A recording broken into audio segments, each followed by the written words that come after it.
Hello दोस्तों, welcome to GK vendor YouTube channel.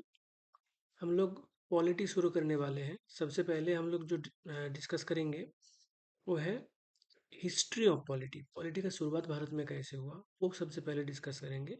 फिर ये जो पार्ट है हमारा, यहाँ पर काफ़ी सारे इंपॉर्टेंट एक्ट वगैरह है, तो इसको लंबा वीडियो बनाएंगे तो बोरिंग हो जाएगा। तो इसलिए मैं क्या सोचा हूँ, हर 2-3 दिन में एक एक वीडियो लाऊंगा छोटा छोटा। वहाँ पर क्या होगा, सारा लॉ कवर हो जाएगा और ऐसे 9-10 वीडियो में सारा पॉलिटी का जो हिस्ट्री है, जो कि एग्जाम पॉइंट ऑफ व्यू से बहुत ज़्यादा इम्पोर्टेंट है, इसलिए तो वो डिस्कस कर लेंगे। फिर प्रीएम्बल वगैरह जो है उसके बाद डिस्कस करेंगे। ठीक है, तो ये पार्ट बहुत इंपॉर्टेंट है। ठीक है, हर एक पार्ट, हर एक वीडियो यहाँ पर इम्पोर्टेंट होगा। तो अपडेटेड रहने के लिए हमारा चैनल जीके वेंडर को जरूर सब्सक्राइब कर लीजिएगा। और यहाँ पर पार्ट 1 से हम लोग शुरू करते हैं। सबसे पहले सवाल ये उठता है कि ब्रिटिश भारत कब आया था। कई लोग का ये गलतफहमी रहते हैं कि बैटल ऑफ प्लासी जो 1757 में हुआ था, बैटल ऑफ बक्सर 1764, इसके बाद में ब्रिटिश लोग भारत आया। ऐसी बात नहीं है। ये सब जो हुआ, बैटल ऑफ प्लासी कह लो या बैटल ऑफ बक्सर कह लो, इसके बाद उनका जो एडमिनिस्ट्रेटिव पावर उनका काफ़ी ज़्यादा बढ़ गया। लेकिन वो भारत में आया था 1600 में। तो यहाँ से शुरू होता है हमारा पॉलिटिकल हिस्ट्री। देखो, ब्रिटिश कब भारत में आया? 1600 में। ठीक है, वो वो मतलब यहाँ पर वो शासन करने के लिए नहीं आया था। उनका एडमिनिस्ट्रेटिव पर्पस ही नहीं था। उनका मतलब था ट्रेड करना, बिजनेस करना। और इसीलिए क्वीन एलिजाबेथ वन थी उस टाइम इंग्लैंड में, क्वीन एलिजाबेथ वन। तो उन्होंने एक एक्ट निकाली।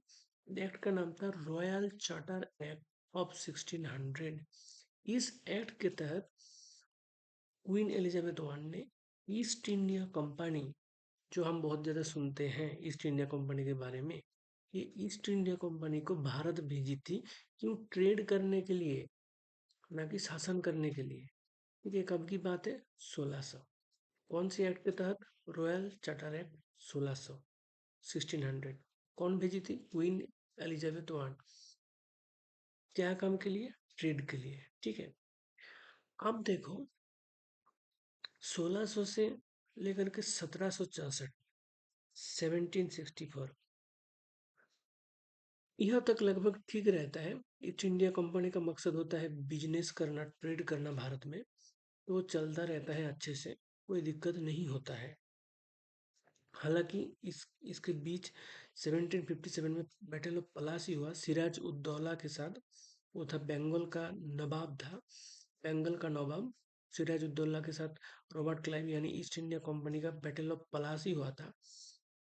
वहीं से आप कह सकते हो कि जो ब्रिटिश ईस्ट इंडिया कंपनी था, धीरे धीरे बिजनेस से एडमिनिस्ट्रेशन की तरफ, मतलब उनका मोड़ आ गया था।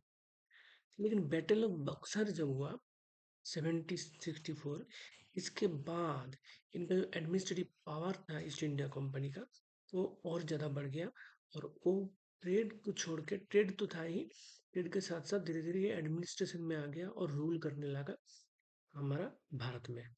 ठीक है, तो यहाँ पर क्वेश्चन ये पूछता है कि बैटल ऑफ बक्सर किन किन के बीच हुआ था।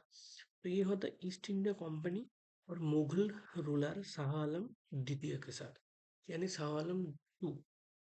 ठीक है, इन दोनों के बीच बैटल ऑफ बक्सर हुआ था। ठीक है, 1764 ईयर याद रखना बहुत ज़्यादा इंपॉर्टेंट होता है यहाँ पर। ईस्ट इंडिया कंपनी के साथ Mughal ruler Shah Alam two. Shah Alam two कौन था?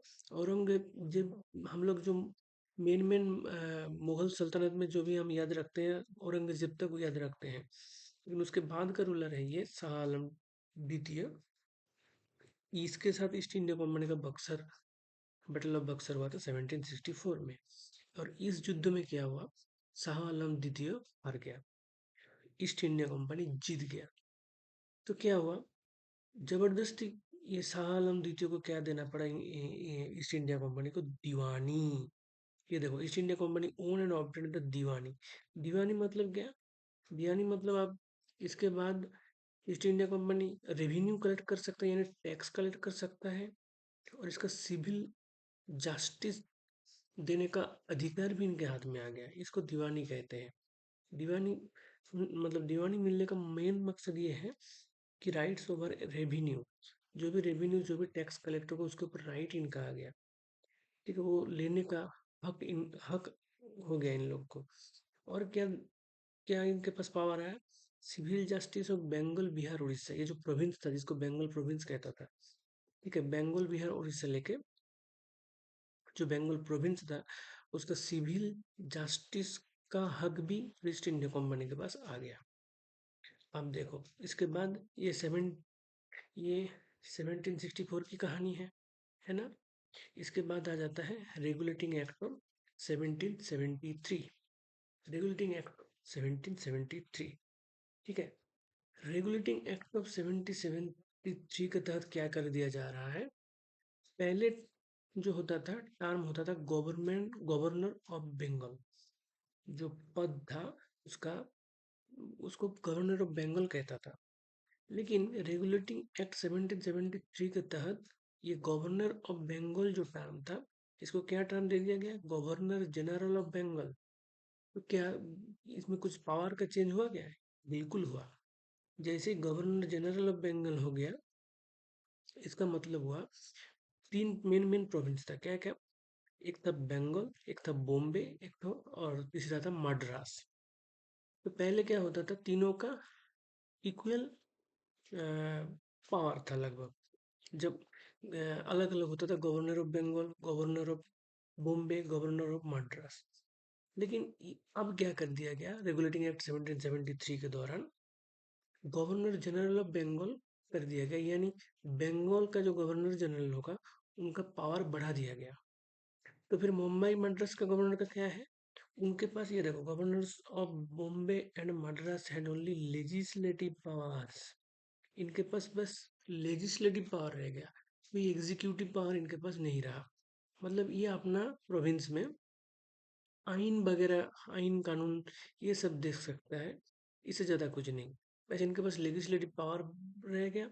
और बाकी अ, इन तीनों में बंगाल का गवर्नर जो उनको पावर बढ़ा दिया गया और पोस्ट का नाम क्या कर दिया गया? Governor general of Bengal.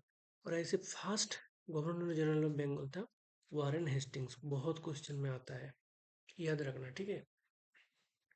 Question ऐसे पूछेगा पूछेगा वो is the first governor general of Bengal, answer हो जाएगा वारेन हेस्टिंग्स। और इसी गवर्नर जनरल ऑफ बंगाल के पास एक एग्जीक्यूटिव काउंसिल भी था, इसमें 4 मेंबर रहता था। इनका काम था गवर्नर जनरल ऑफ बंगाल को हेल्प करना, एग्जीक्यूटिव काम में हेल्प करने के लिए एक एग्जीक्यूटिव काउंसिल था। मेंबर कितने था? 4 मेंबर्स, ठीक है। और इसी एक्ट के तहत सुप्रीम कोर्ट बनाया, मतलब पहली बार सुप्रीम कोर्ट बनाया गया था। कहाँ पर? कलकत्ता में। कब? सन कब था? 1774, 1774। रेगुलेटिंग एक्ट 1773 का था। उसके एक साल बाद इसी एक्ट के दौरान सुप्रीम कोर्ट बनाया गया कलकत्ता में 1774 में। क्वेश्चन पूछता है यहाँ से।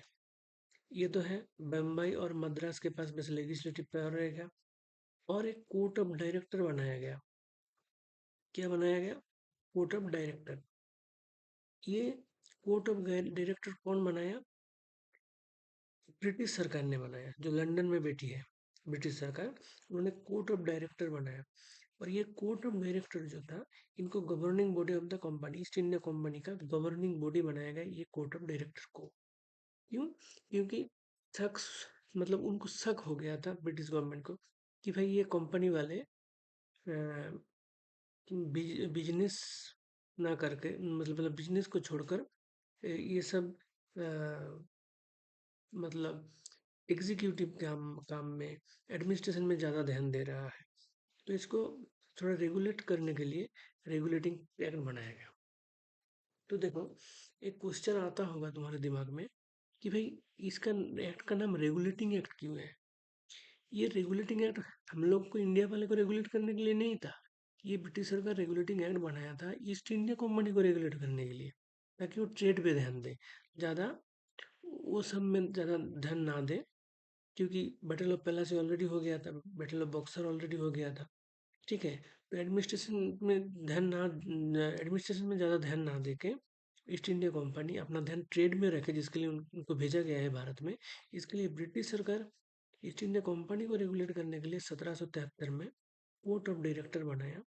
कोर्ट ऑफ डायरेक्टर था governing body of the company, यही कंपनी को गवर्न करेगा, ठीक है। और इनका काम क्या था? To report on its revenue, company क्या रेवेन्यू कलेक्ट कर रहा है, इसका सिविल अफेयर्स कैसे चल रहा है, कंपनी का मिलिट्री अफेयर्स कैसे चल रहा है भारत में, ये सब के बारे में पता करके उनका रिपोर्ट देना किसको? ब्रिटिश गवर्नमेंट को। ये काम था कोर्ट ऑफ डायरेक्टर का, जो कि governing body of the company था। एक्चुअली इसी कोर्ट ऑफ डायरेक्टर के थ्रू ब्रिटिश सरकार ने रेगुलेशन करना चाहता था, मतलब रेगुलेट करना चाहता था ईस्ट इंडिया कंपनी को, ठीक है। तो यहाँ पर हम लोग देख रहे हैं कि 1773 रेगुलेटिंग एक्ट में कोर्ट ऑफ डायरेक्टर का निर्माण हो गया है। इसके आगे है इट्स इंडिया एक्ट 1784, वो हम नेक्स्ट पार्ट में डिस्कस करेंगे। सब्सक्राइब टू जीके भंडार, स्टे ट्यून्ड, थैंक यू।